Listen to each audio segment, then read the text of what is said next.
The Springfield Three. The mysterious case of three women disappearing from a house in Springfield, Missouri on June 7, 1992. A few years ago, I was reading web sleuths about missing persons.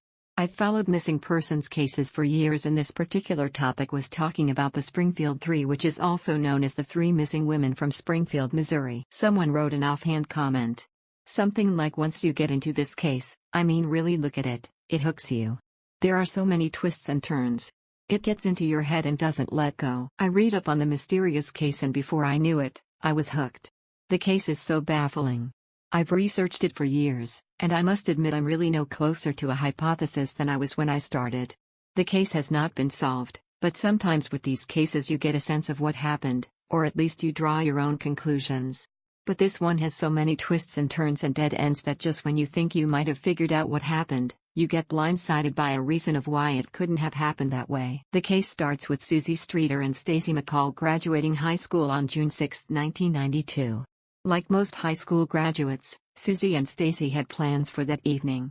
They were going to go with their friend Janelle Kirby to spend the weekend in Branson, Missouri. Soon those plans changed. All three girls decided to stay in Springfield that night and meet their friends in Branson the next day. Their new plans involved going to local graduation parties and spending the night at Janelle's house. After going to 2 graduation parties, the 3 girls went to Janelle's house. Once they got there, they realized that Janelle's house was full of out-of-town guests who had come for her graduation. Although Janelle's mom had made up pallets for the girls on the living room floor, they all decided to go spend the night at Susie's house that night. Susie had just gotten a new waterbed for graduation, and they thought they'd be more comfortable there than on the floor at Janelle's house. Janelle asked to go, but her mom said no. So, the plans changed once more. The girls decided that Susie and Stacy would go to Susie's house for the night. Then in the morning, Janelle and her boyfriend, Mike, would pick up Susie and Stacy, and they would all go to Branson for the day. Susie and Stacy left Janelle's house at 2:15 a.m. on the morning of June 7, 1992. Stacy and Susie each had driven their own cars. Susie told Stacy to follow her home. That's the last confirmed sighting of either one of them. Sherrill Levitt was Susie's mom. They were very close. They had recently moved into the house on 1717 East Elmer Street. In fact, there were still some boxes to be unpacked. Sherrill was a popular hairdresser. She was a single mom and wasn't dating anyone. Her friends describe her as a homebody. She was a good mother. Friends say her house was always neat and clean, and that Sherrill and Susie seemed very happy. After watching her daughter's graduation, Sherrill was at home refinishing a dresser. She talked on the phone with a friend. That conversation ended at 11:15. That's the last confirmed contact anyone had with Sherrill. So, Sherrill was last heard from at 11:15 p.m., while Susie and Stacy were last seen at 2:15 a.m. From there, this is what the investigators have put together. Susie and Stacy arrived at Suzie/Sherrill's house. They changed, removed their makeup, and got into bed. Susie and Stacy's clothes and graduation gowns were in Susie's room. 2 washcloths with makeup on them were in the bathroom. Sherrill and Susie's beds appeared to have been slept in. Susie's TV was on. The dog, Cinnamon, was left in the house. All 3 of the women's purses were heaped together in Susie's room with all 3 sets of car keys. Susie and Sherrill's cigarettes were still there. Stacy didn't smoke. All 3 cars were there. The front porch light was on, but the globe covering it was shattered on the porch in front of the door. Susie's graduation cake was in the fridge. When Janelle and Mike got to the house at 8 a.m. that morning, no one was there. They saw the shattered glass and cleaned it up as a favor to Sherrill. The front door was unlocked. They knocked and went in. When they couldn't find anybody, they assumed the 3 women had gone to breakfast. They left and came back after a few hours. The women still weren't there. After waiting in the house a few minutes, they decided to listen to the answering machine. There were a few messages, and one was an obscene, anonymous phone call. The phone rang while they were there. They answered, and it was another anonymous, obscene phone call. After a few more minutes, they left again. By now, Janelle and Mike thought the girls had gone on to Branson without them. Janelle and Mike went to a local pool. Stacy's mom, Janice McCall, called Janelle's house to speak to Stacy. Janelle's sister told her that Stacy had not stayed there and had stayed at Susie's house.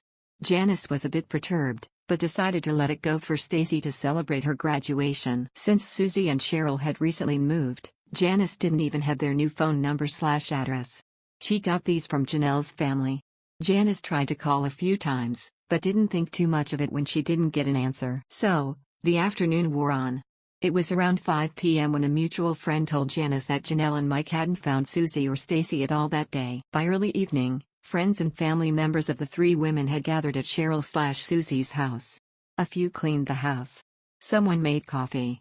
Someone else found Sherrill's address book and made some phone calls looking for them. Everyone waited, wondering what happened. Finally, around 7 p.m. someone called the police. When the police came, they took a report. They assumed the three women had gone to spend the day together somewhere. They left a note on the front door for Sherrill to call the police department when they got home. But that never happened.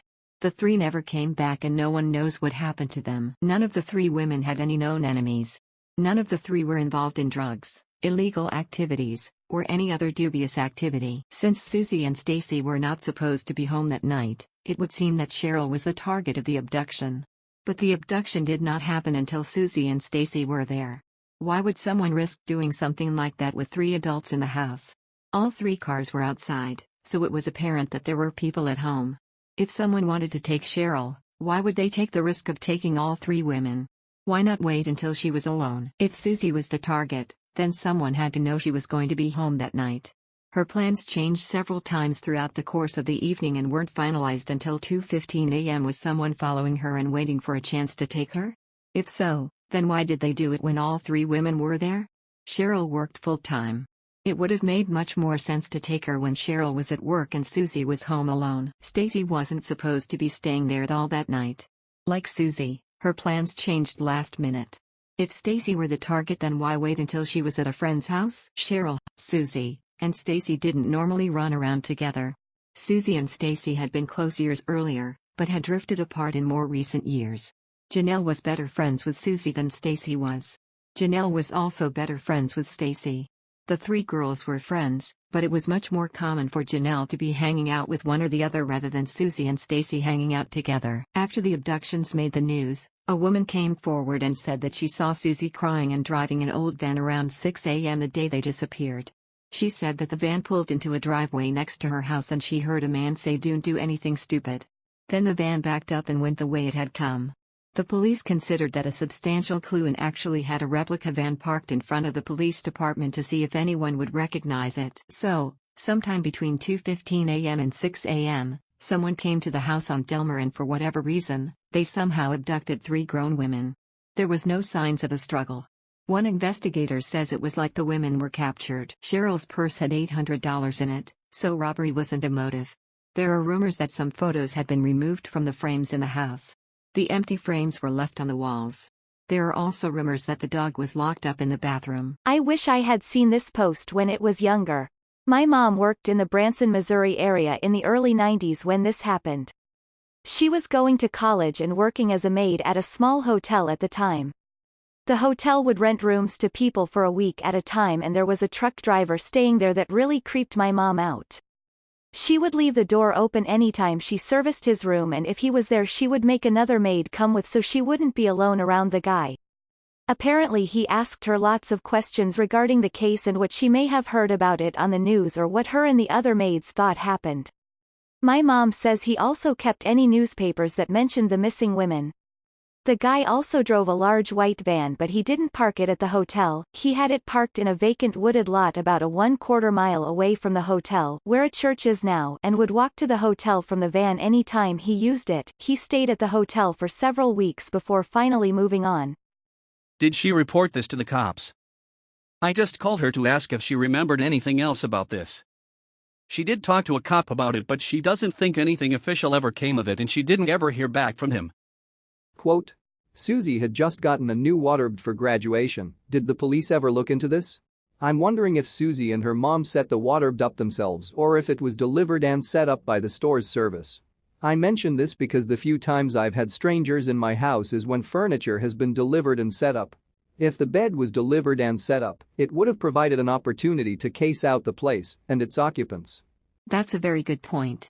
In fact, they did find out that someone had delivered and set up the waterbed the week before. I believe he was questioned as not a suspect. The disappeared episode talks a bit about how they got a lot of tips, referring to a hospital parking garage as a location where the bodies were buried during construction. They had some specialist check with a radar, and the dude said he did find 3 anomalies under the lot. As far as I know, they never dug it up though. The dude in jail who claims he knows they're dead and knows about the case in general, I don't think I buy him for the killer. I think he wants attention. That being said, he did tell his girlfriend to lie about his whereabouts. Still, what's the motive? I am not accusing anyone of anything, just throwing out ideas, but how closely did the police look at Janelle and Mike? They were some of the few people who knew where the girls would be.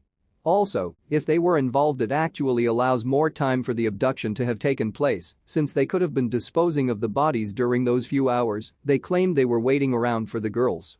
Plus, they did have unfettered access to the crime scene for quite some time before the police or anyone else were called, and they listened to the answering machine. Can you tell if a message has been deleted from an answering machine? One guy who's in jail is Robert Craig Cox. He did sexually assault and murder another woman before this disappearance. But I don't think he could have pulled this off. His methods are sloppy and disorganized. He nearly got his tongue bit off committing that earlier crime. I agree with you, and I think he wants the attention too. But there are many who believe he could have done it. Robert Craig Cox used to work with Stacy McCall's dad. Cox was also in the Springfield area at the time of the abductions. He worked on gas lines, so he would have been familiar with the area. So, the time frame works for Cox to have pulled it off, but I still don't think he's capable of it.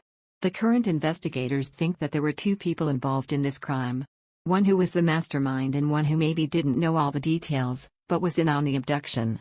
I'm not sure how someone could have been in on the abduction, but still not know what was going on. Maybe he delivered them somewhere? The investigators also say that the motive was sexual assault. But who was the target and why that night is still a mystery, or at least not disclosed at this time. The hospital parking garage is still a hot topic. I've heard of the anomalies and it has never been dug up. Personally, I believe the investigators have a good idea of where the women ended up. I think if they thought that's where they were, then they would have dug up the parking garage by now. There have been some warrants served on some farms in the area. A cruel rumor is that the women were chopped up and fed to hogs. I truly hope this mystery is solved someday. I hope the families can get some closure someday. I hope the families can get some closure someday.